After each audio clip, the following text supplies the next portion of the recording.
Students, पहले की classes में हमने financial statements, it means income statement और पोजीशन स्टेटमेंट के बारे में पढ़ा था। तो हमने पढ़ा कि जब कभी भी अकाउंट्स फाइनल किए जाते हैं तो वहाँ पर फाइनेंशियल स्टेटमेंट्स बनाने होते हैं। तो फाइनेंशियल स्टेटमेंट बेसिकली दो प्रकार से बनते हैं। एक होता है इसके अंदर में इनकम स्टेटमेंट और सेकंड नंबर पर इसके यहाँ बनता है पोजीशन स्टेटमेंट। तो यहाँ दो प्रकार के स्टेटमेंट बनते हैं, एक बनता है इनकम स्टेटमेंट और सेकंड बनता है इसके अंदर में पोजीशन स्टेटमेंट। इनकम स्टेटमेंट अपने आप में दो पार्ट्स में डिवाइड है और एक इसके अंदर बनता है ट्रेडिंग अकाउंट, और ट्रेडिंग अकाउंट का जो एंड रिजल्ट निकल करके आता है उसका नाम होता है gross profit, otherwise gross loss. तो ये इनकम स्टेटमेंट की विजन है कि इनकम स्टेटमेंट के अगेंस्ट कौन कौन से अकाउंट इसमें बन रहे हैं, क्या आउटपुट निकल के आ रहा है। लेकिन ट्रेडिंग अकाउंट के साथ साथ सेकंड जो बनाया जाता है that is profit and loss account, और इसका जो एंड रिजल्ट निकलता है इसका नाम है नेट प्रॉफिट, अदरवाइज इसका दूसरा नाम है नेट लॉस। तो ये जो कंडीशन है ये बिजनेस में फाइनेंशियल स्टेटमेंट बनाए जाने के अंदर इनकम स्टेटमेंट और पोजीशन स्टेटमेंट दो स्टेटमेंट बनते हैं। ये ट्रेडिंग अकाउंट है, इसमें दो रिजल्ट निकल के आ सकते हैं, या तो ट्रेड ग्रॉस प्रॉफिट आएगा या नेट प्रॉफिट आएगा, सॉरी ग्रॉस प्रॉफिट आएगा या ग्रॉस लॉस आएगा। और जब position profit and loss account बनाएंगे तो एंड रिजल्ट में तो नेट प्रॉफिट आ जाएगा या नेट लॉस। पोजीशन स्टेटमेंट जब बनाया जाता है तो इसका नाम होता है बैलेंस शीट। स्टूडेंट्स, जब हम लोग इस बैलेंस शीट की डिटेल्स को फाइनल करते हैं और ट्रेडिंग प्रॉफिट लॉस बनाते हैं, यानी इनकम स्टेटमेंट और पोजीशन स्टेटमेंट, तो मान लीजिए हम ये डिटेल्स यहाँ से लेके यहाँ तक के एक ईयर के लिए बना रहे हैं। तो ये ईयर यहाँ स्टार्ट हो रहा है और ये ईयर यहाँ जाके क्लोज हो रहा है।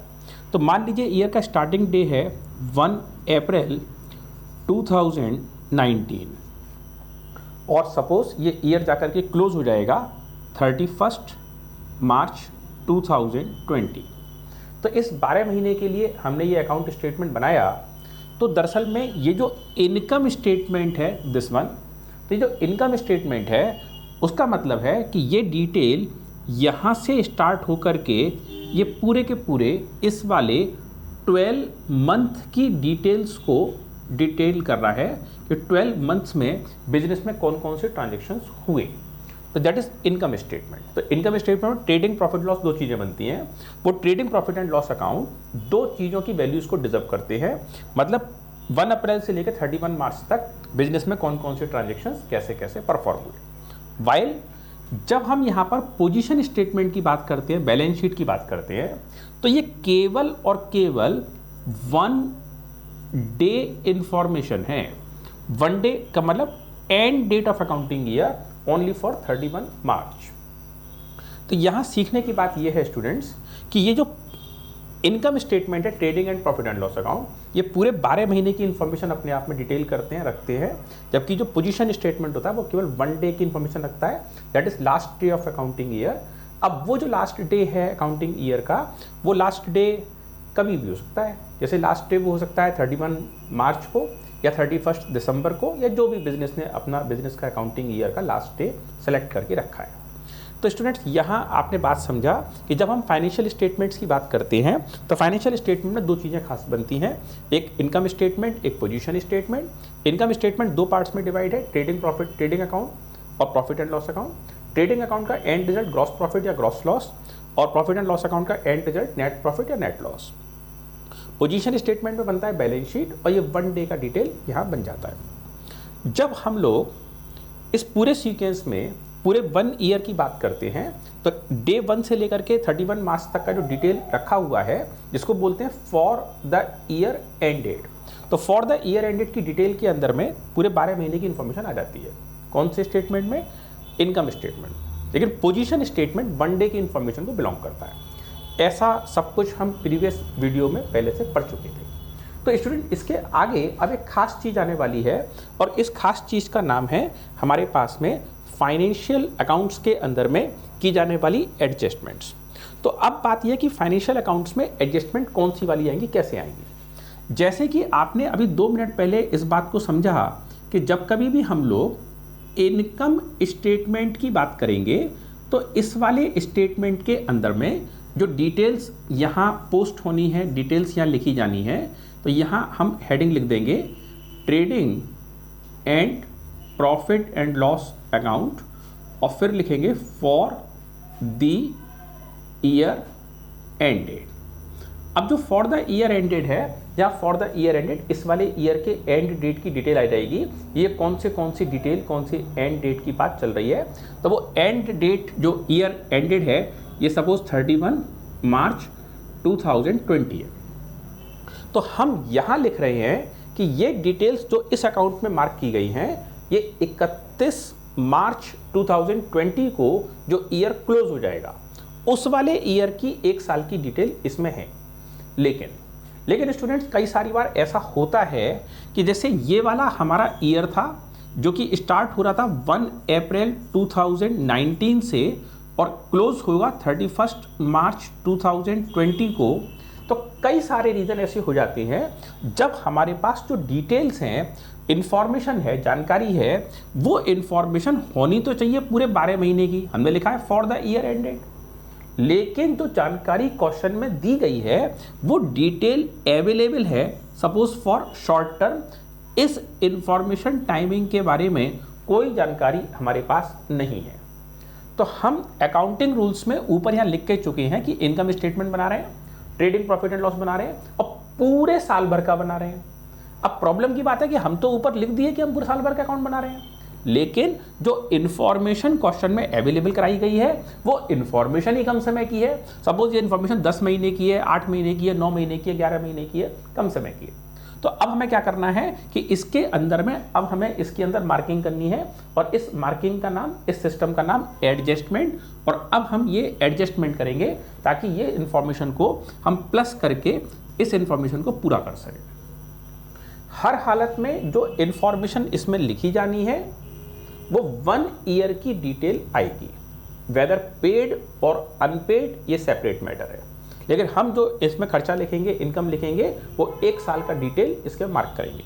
तो स्टूडेंट्स यहाँ पर होना क्या हो रहा है कि जैसे आपके पास जो जानकारी दी गई थी वो 1 साल से कम समय की थी, तो अगर ये डिटेल 1 साल से कम समय की है तो आप इसे प्लस कर देंगे और एडजस्ट करके पूरे साल की इन्फॉर्मेशन बना देंगे। और ठीक इसका रिवर्स, अगर ये जानकारी 1 साल से ज़्यादा समय की हो गई तो देखा जाए तो इस समय पर इतनी इन्फॉर्मेशन एक्स्ट्रा आ गई। भाई हमारा ईयर तो यहीं खत्म हो गया ना 31 मार्च को ही, तो इस कंडीशन में आपके पास डिटेल 15 महीने की है, 16 महीने की है, 18 महीने की है, 20 महीने की है या 3 साल की है, तो इसमें डिटेल एडिशनल दी गई है।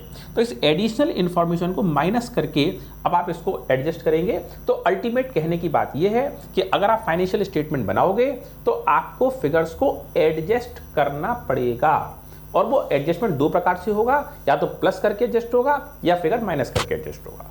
प्लस करके कब एडजस्ट होगा? जब इन्फॉर्मेशन का दिया जाने वाला टाइम ड्यूरेशन हमारे पास कम समय की जानकारी मिलेगी, और अगर इन्फॉर्मेशन ज़्यादा समय की मिल गई तो फिर आप उसको रिड्यूस डाउन करके आप इसको एडजस्ट कर लोगे, रिकॉर्ड करोगे। तो यहाँ तक की बात में स्टूडेंट्स आपने समझा कि आखिरकार फाइनेंशियल स्टेटमेंट में एडजस्टमेंट का मतलब क्या है और एडजस्टमेंट क्यों कर रहे हैं। मतलब साफ है, हम बना रहे हैं इनकम स्टेटमेंट, और इनकम स्टेटमेंट बनाने के समय पर हमने ऊपर उसमें मार्क किया है फॉर द ईयर एंडेड, यानी हम वहाँ लिख के रखे हैं कि हम इस स्टेटमेंट में 1 साल के अंदर होने वाले खर्चे और इनकम की डिटेल्स को लिख रहे हैं। अब अगर हमारे पास इन्फॉर्मेशन ही अवेलेबल 1 साल से कम समय की है तो उसको प्लस करके एडजस्ट करना पड़ेगा, और ज़्यादा समय की इन्फॉर्मेशन आ गई तो माइनस करके हम इन्फॉर्मेशन को एडजस्ट कर देंगे। तो इस एडजस्टमेंट को कौन कौन सी मेजर एडजस्टमेंट है, कौन कौन सी डिटेल्स कॉमनली आती हैं, उनके बारे में अभी तुरंत हम बात करेंगे। और अपनी बात को करने से पहले एक खास बात और, जब अकाउंटिंग सिस्टम के अंदर आप कोई एडजस्टमेंट फाइल करोगे, कोई एडजस्टमेंट को रिकॉर्ड करोगे, तो स्टूडेंट एक खास बात बिल्कुल पक्का याद रखना कि हर एडजस्टमेंट 2 जगह रिकॉर्ड होगी। कम से कम हर इंफॉर्मेशन कम से कम 2 प्लेसेस पर एडजस्ट जरूर होगी, ताकि हमारा अकाउंट बैलेंस हो जाए, ताकि हमारा अकाउंट रिकॉर्ड हो जाए। कोई अकाउंटिंग एडजस्टमेंट ऐसी संभव नहीं है जिसमें एडजस्टमेंट इंफॉर्मेशन एक जगह पर हो। इंफॉर्मेशन जो होगी वो कम से कम 2 जगह जरूर होगी। तो मैं आपको पर्सनली ये सजेस्ट कर रहा हूँ कि जब भी कभी आप अकाउंटिंग एडजस्टमेंट करें तो आपके क्वेश्चन में जितनी भी एडजस्टमेंट आएंगी, टर्म्स आएंगी, उनका 2 जगह ट्रीटमेंट हुए बगैर आप किसी भी कंडीशन में तीसरी जगह पर, नई जगह पर आगे प्रमोट ना करें। सिंपल सी एडजस्टमेंट है, अभी हाल होती है, और इसमें से मोस्ट कॉमन एडजस्टमेंट पहले करते हैं, फिर आगे के एडजस्टमेंट और करेंगे। तो सबसे पहले एडजस्टमेंट नंबर 1, और इस एडजस्टमेंट नंबर 1 का जो नाम है यहाँ पर, that is called closing stock. Closing stock. तो अब आपको ये देखना है, समझना है कि आखिरकार क्लोजिंग स्टॉक होता क्या है। तो नोट डाउन करेंगे संग संग। क्लोजिंग स्टॉक का मतलब होता है, क्लोजिंग स्टॉक मतलब है unsold goods, unsold goods at the end of accounting year. तो unsold goods at the end of accounting year, एक अकाउंटिंग ईयर के एंड में जितना सामान बचा रह गया, जितना सामान बैलेंस बच गया, उस बचे हुए बैलेंस का नाम हो जाएगा क्लोजिंग स्टॉक। तो unsold goods at the end of accounting year is called unsold goods. जो सामान जो बिका नहीं है, कब नहीं बिका है, eight the end of accounting year, उस सिस्टम का नाम क्या हो जाएगा, क्लोजिंग स्टॉक, सारा की सारा। अब एक खास बात इसमें ध्यान रखिएगा स्टूडेंट, कि ये जो एडजस्टमेंट है, अकाउंटिंग एडजस्टमेंट है, ये 2 तरीके से वैल्यू करता है। एक तो इसमें आता है सबसे खास बात वैल्यूएशन। तो नॉर्मली इसका वैल्यूएशन 2 प्रकार से होता है। एक तो होता है वैल्यूएशन एट कॉस्ट प्राइस, और सेकंड नंबर पर इसका वैल्यूएशन होता है एट मार्केट प्राइस। अगर आपको दोनों में से कोई एक तरह का प्राइस गिवन है, सपोज कॉस्ट प्राइस गिवन है केवल और केवल, तो आप कॉस्ट प्राइस पे वैल्यू कर दीजिए। अगर केवल मार्केट प्राइस गिवन है तो आप केवल मार्केट प्राइस पे वैल्यू कर दीजिए। लेकिन अगर क्वेश्चन में दोनों ही वैल्यूज गिवन है, माने कॉस्ट प्राइस भी गिवन है और मार्केट प्राइस भी गिवन है, तो उस केस में जो वैल्यूएशन इसका किया जाएगा उसका ट्रीटमेंट चलेगा विच एवर इज लेस, मतलब जो इंफॉर्मेशन कम है। विच एवर इज लेस मतलब जो इंफॉर्मेशन कम है, यानी कॉस्ट प्राइस और मार्केट प्राइस के कंपैरिजन, अगर कॉस्ट प्राइस कम है तो कॉस्ट प्राइस की वैल्यू आ जाएगी, और अगर मार्केट प्राइस कम है तो मार्केट प्राइस की वैल्यू इसमें आ जाएगी। तो यहाँ पर क्लोजिंग स्टॉक का वैल्यूएशन मतलब ये कि unsold goods at the end of accounting year, ये 2 प्रकार का, एट कॉस्ट प्राइस और एट मार्केट प्राइस। इसका वैल्यूएशन कौन सी होगा, इन दोनों में जो कीमत कम होगी तो कम वाली वैल्यू पर आप इसकी वैल्यू को रिकॉर्ड करेंगे। सबसे पहली बात, मान लो बुक वाले कहते हैं कि हमारी दुकान पर क्लोजिंग स्टॉक बचा है। अब जो क्लोजिंग स्टॉक बचा है इसका कॉस्ट प्राइस, यानी जो हमने खरीदा है उस वाले सामान की कीमत मान लो 8,000 रुपए की है कॉस्ट प्राइस के अकॉर्डिंग, और मार्केट प्राइस के अकॉर्डिंग बुक वाले कह रहे हैं इसकी कीमत 10,000 की है। तो आपको जो सवाल अटेम्प्ट करना है वो कम वाली कीमत यानी कि 8,000 की बेस पे करना है। हमें इससे कोई मतलब नहीं है कि वैल्यू कॉस्ट वाली है या मार्केट वाली है, हमें मतलब इस वाली बात से है जो कम कीमत है, वैल्यू में रिड्यूस डाउन है, वो वाले बैलेंस के अकॉर्डिंग चलेंगे। अब आती है सबसे इंपॉर्टेंट बात कि अगर ये सवाल में क्लोजिंग स्टॉक दिया हुआ होता है तो इसको रिकॉर्ड कहाँ करेंगे, क्योंकि हर एडजस्टमेंट आपको कंपलसरी 2 जगह रिकॉर्ड करनी है। तो इसको रिकॉर्ड जो करेंगे वो कहाँ करेंगे, तो इसको रिकॉर्ड करने का जो पैटर्न है हमारे पास वो 2 जगह रिकॉर्ड करने का है। तो नंबर 1 जो ये इंफॉर्मेशन रिकॉर्ड होगी ये होगी ट्रेडिंग अकाउंट में, ट्रेडिंग अकाउंट के अंदर में क्रेडिट साइड।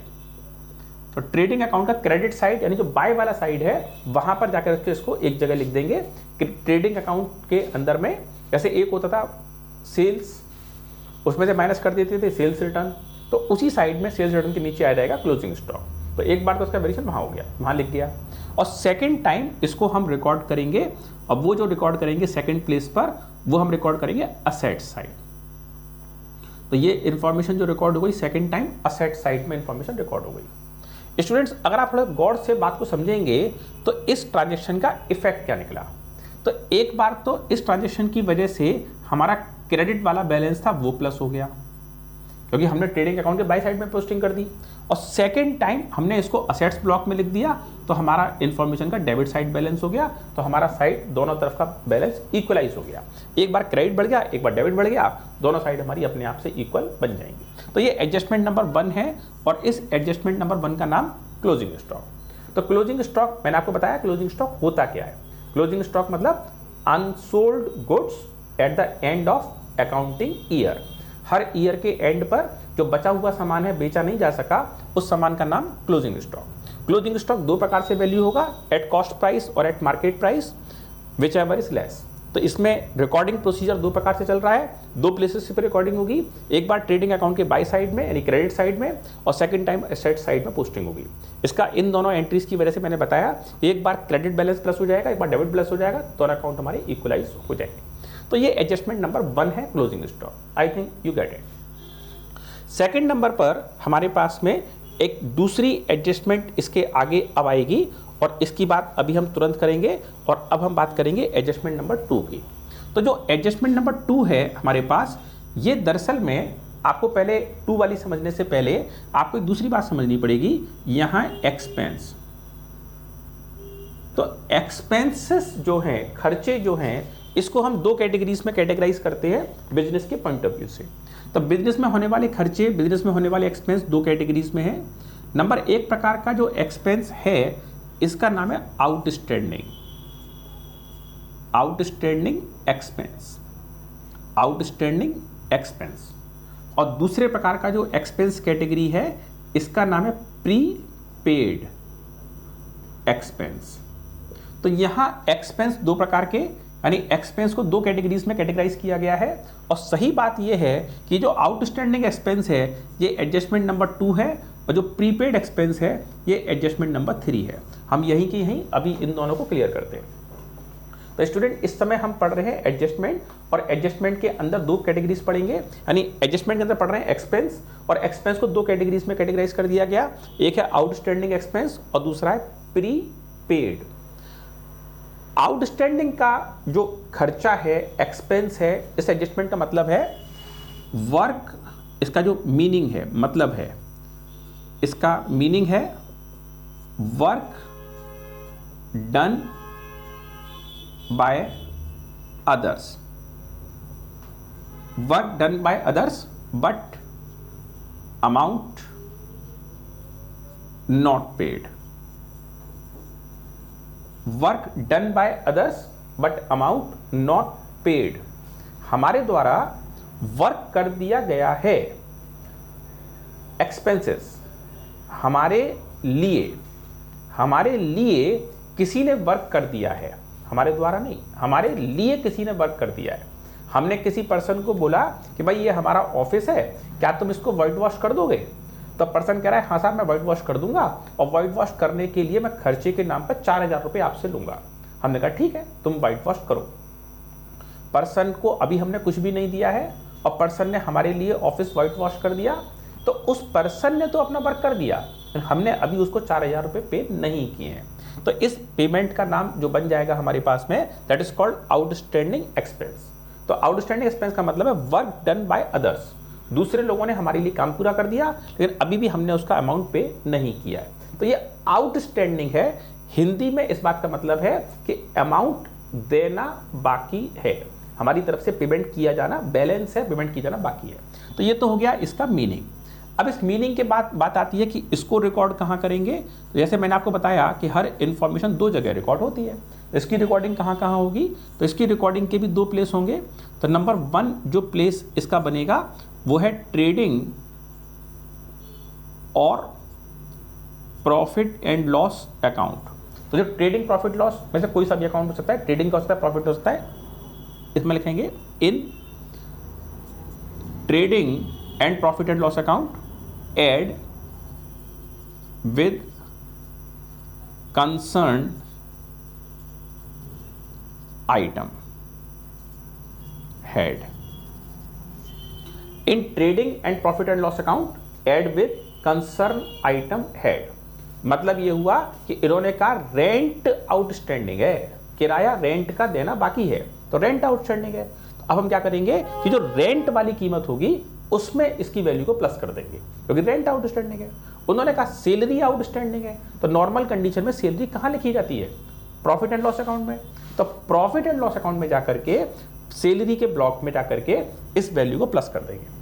तो इसका जो इंफॉर्मेशन है वो ट्रेडिंग अकाउंट में भी हो सकता है और प्रॉफिट एंड, जैसे मान लो उन्होंने कहा कि साहब वेजेस आउटस्टैंडिंग है, तो वेजेस बेसिकली किसका पार्ट है? ट्रेडिंग अकाउंट का।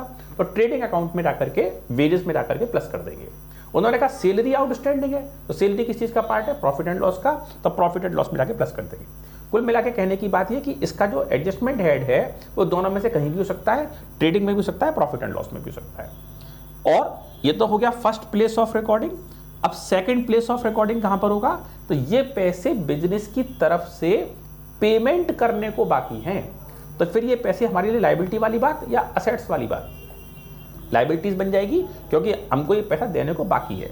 तो सेकंड नंबर पे आएगा इन लायबिलिटीज ब्लॉक। तो इसको इन लायबिलिटीज ब्लॉक, लायबिलिटीज के ब्लॉक में इसको हम रिकॉर्ड कर देंगे, क्योंकि वहां से ये इंडिकेट हो जाएगा कि ये पैसा हमको देना बाकी है। स्टूडेंट्स, अगर आप फिर से एक बार पर ध्यान दें तो आपको ये सिखाया जा चुका है कि trading profit and loss account जब बनाया था तो उसमें एक्सपेंस की जो साइड है, फर्स्ट वाली साइड है, वो दरअसल में डेबिट ब्लॉक है। तो इस वाली फर्स्ट साइड का नाम डेबिट ब्लॉक का है। एक बार डेबिट प्लस हो गया और दूसरी बार आपने इसको रिकॉर्ड कहां पे कर दिया? लायबिलिटीज ब्लॉक में। तो अब की बार क्या कर दिया? क्रेडिट प्लस कर दिया। तो अल्टीमेटली आपका account balance both side equalise हो जाएगा कि नहीं हो जाएगा? एक बार डेबिट बढ़ गया, एक बार क्रेडिट बढ़ गया, दोनों अकाउंट बैलेंस टैली। तो ये तो हुआ आउटस्टैंडिंग एक्सपेंस। आउटस्टैंडिंग एक्सपेंस का मतलब है कि ये खर्चे वाली बात है, वर्क डन बाय अदर्स, दूसरों ने काम कर दिया है लेकिन अभी हमने उनको उनका पैसा दिया नहीं है, that is called outstanding expense. अब सेकंड नंबर की बात आती है प्रीपेड एक्सपेंस। आपने सुना होगा प्रीपेड सिम। तो प्रीपेड सिम कार्ड वो वाले कार्ड होते हैं जहां पर हम पहले पेमेंट कर देते हैं और बाद में मोबाइल कंपनीज हमको हमारा बात कराने का टॉकिंग एक्सपेंस पे करती हैं, प्रीपेड। और पोस्ट पेड वो वाली कंपनीज होती हैं जिसमें ट्रांजैक्शन तो हम पहले कर लेंगे, बातचीत कर लेंगे, बाद में कंपनी से बिल आएगा। तो यहाँ दो प्रकार के सिम है। प्रीपेड मतलब की बात बिल्कुल साफ है, यहाँ पर भी वही है, प्रीपेड एक्सपेंस, ऐसा खर्चा जिसका पेमेंट तो हम पहले ही कर चुके। तो इसका मतलब है, मीनिंग है इसका, यहाँ जो प्रीपेड एक्सपेंस है इसका मीनिंग है work not done by others, work not done by others but we paid in advance for it. So work not done by others, दूसरे लोगों ने हमारे लिए अभी इस काम को पूरा नहीं किया है, work not done by others but we paid in advance, अभी हमारे लिए दूसरे लोगों ने काम पूरा नहीं किया लेकिन फिर भी हमने अभी उसका पेमेंट पहले से ही कर दिया। तो ये प्रीपेड हो गया, अभी काम हो जाना बाकी है और हमने पहले ही पेमेंट कर दिया। हमने किसी ऑटो रिक्शा वाले को पूछा कि क्या तुम आगरा कैंट चलोगे? तो पर्सन कह रहा है कि हाँ मैं चलूंगा और 150 रुपये मैं आपसे इस डिस्टेंस को ट्रेवल करने के लिए 150 रुपीज़ आपसे लूंगा। तो हमने कहा ठीक है डन, तुम 150 लेना, हमें वहाँ ड्रॉप करो। तो वो पर्सन के ऑटो रिक्शा में हम बैठ गए, वो पर्सन ने ऑटो चलाया और ऑटो चला करके आगरा कैंट हमें पहुंचा दिया, ड्रॉप कर दिया। अगर देखा जाए तो आगरा कैंट के स्टेशन पर उतर जाने के समय पर इस पर्टिकुलर पॉइंट तक अभी भी हमने ऑटो रिक्शा ड्राइवर को उसके द्वारा किए काम का पेमेंट अभी तक भी नहीं किया है। तो अगर हमने पेमेंट नहीं किया है जबकि ऑटो रिक्शा वाला अपना काम पूरा कर चुका है, उससे एग्रीमेंट था कि वो हमें आगरा कैंट पहुंचाएगा, तो ऑटो रिक्शा ने तो अपना काम पूरा कर दिया लेकिन अभी तक हमने उसको पेमेंट नहीं किया, तो इसका मतलब आउटस्टैंडिंग एक्सपेंस। लेकिन अगर हम स्टार्टिंग पॉइंट जहां से ऑटो रिक्शा वाले से बात किया था और उसके ऑटो में बैठे थे, तो हमने पूछा भाई तुम हमें आगरा कैंट छोड़ोगे? तो वो कह रहा है कि हाँ आगरा कैंट चलूंगा। तो वो पर्सन जो आगरा कैंट ले जाने की बात कर रहा है और उस पर्सन ने हमें आगरा कैंट के लिए बैठा लिया और जैसे ही उसने हमें अपने ऑटो में बिठाया ठीक उसी सेकंड हमने पहले नंबर पर उसको 150 रुपये दे दिए। हमने कहा अब तुम चलो। तो इसका मतलब है कि वो पर्सन ने इस पर्टिकुलर पॉइंट पर अभी अपना काम पूरा नहीं किया है जबकि हमने उसको मनी एडवांस में ही पे कर दी। That is called prepaid expense. Meaning तो क्लियर हो गया। अब बात आता है कि इसको रिकॉर्ड कैसे कैसे करेंगे और इस ट्रांजेक्शन का रिकॉर्डिंग सिस्टम क्या रहने वाला है। तो इसको रिकॉर्ड करने के लिए फिर से वही दो तरीके, एक एडजस्टमेंट नंबर 1 और दूसरा एडजस्टमेंट नंबर 2। प्रीपेड एक्सपेंस है तो सेम वही ट्रीटमेंट होगा जो फर्स्ट वाले का रहा है, क्योंकि ये भी एक्सपेंस का ही पार्ट है। इन ट्रेडिंग और प्रॉफिट एंड लॉस अकाउंट, तो ट्रेडिंग के अकाउंट में या प्रॉफिट एंड लॉस अकाउंट में, इन ट्रेडिंग और profit and loss account less from concern item. In trading और profit and loss account less from concern item. Trading और profit and loss account में से हम इसको लेस कर देंगे, कम कर देंगे। तो इन trading and profit and loss account less from concern item, संबंधित सामान में से हम इसको लेस कर देंगे, कम कर देंगे। कौन से अकाउंट में? ट्रेडिंग अकाउंट में या फिर प्रॉफिट एंड लॉस के अकाउंट में। तो ट्रेडिंग अकाउंट में अगर आइटम हेड मिला, जैसे मान low wages paid in advance है, तो ये कहां मिलेगा? ट्रेडिंग अकाउंट में। और suppose salary paid in advance है, तो ये कहां मिलेगा? Profit and loss account. तो ये जहां भी आइटम का हेड हो सकता है। सेकंड नंबर पर हमने इसका पेमेंट पहले ही पेमेंट कर दिया है, तो इसका पेमेंट का फैसिलिटी हमें मिलना बाकी है, तो इसका नाम हो जाएगा ये सेकंड नंबर पे इन असेट्स ब्लॉक, क्योंकि फ्यूचर में हमें इस अमाउंट का बेनिफिट मिलने वाला है। तो असेट्स वाला जो साइड है, असेट्स का जो ब्लॉक है, असेट्स का जो साइड है, वहां जा करके इसको प्लेस कर देंगे। ये टर्म का नाम बन जाएगा हमारे पास में प्रीपेड एक्सपेंस। अब अगर इस वाले एडजस्टमेंट को हम समझें तो यहां पर भी दो इफेक्ट क्रिएट हो रहे हैं। एक बार तो ये trading profit and loss account के टू साइड में, यानी एक्सपेंसेस की लिस्ट में अपने से कंसर्न आइटम में से कम हो रहा है। तो यहां हमने क्या किया सही मायनों में कि हमने डेबिट माइनस कर दिया। डेबिट का जो ब्लॉक था वो हमने माइनस कर दिया, सब्ट्रैक्ट कर दिया, कम कर दिया। इस वाले ब्लॉक में डेबिट हमारा कम हो गया। और सेकंड नंबर पे जाके हमने से असेट्स ब्लॉक में प्लेस कर दिया। इसका मतलब ये हुआ कि डेबिट हमने यहाँ पर प्लस कर दिया। तो एक बार डेबिट माइनस और एक बार डेबिट प्लस, तो अल्टीमेटली हमारा बैलेंस शीट जो टोटल है, फाइनल स्टेटमेंट्स हैं, वो फिर से एक बार मैच कर जाएंगे। इसमें फिर से कहीं से कोई प्रकार का फर्क, कहीं से कोई प्रकार का डिफरेंस अभी इसमें नहीं आ पाएगा। तो स्टूडेंट यहाँ तक जो हम अभी बात किए हैं, इसमें टोटल 3 एडजस्टमेंट्स को हमने बात किया। नंबर 1 हमने ये सीखा कि आखिरकार एडजस्टमेंट होती क्या है। तो एडजस्टमेंट का मतलब है कि पूरे साल भर का डिटेल हमें मेंटेन करना है। अब जैसे ये आउटस्टैंडिंग वाली बात थी, तो यहाँ पर एक्सपेंस हमने साल भर खर्चा तो किया, पेमेंट नहीं किया, तो हमें यहाँ पर खर्चा पूरे साल का लिखना पड़ेगा। तो हमने इन्फॉर्मेशन को एडजस्ट कर दिया। प्रीपेड का मतलब था कि हमारा साल भर से ज़्यादा का खर्चा दिया हुआ है, तो उसको हमने सब्ट्रैक्ट कर दिया और इन्फॉर्मेशन को एडजस्ट किया। तो एडजस्टमेंट का मतलब है कि हमें हर हाल में बुक ऑफ अकाउंट के अंदर में 1 साल की ही डिटेल चाहिए, ना 1 साल से कम समय की, ना 1 साल से ज़्यादा समय की। तो वो इन्फॉर्मेशन को 1 साल के लिए बनाना, दैट इज कॉल्ड एडजस्ट करना।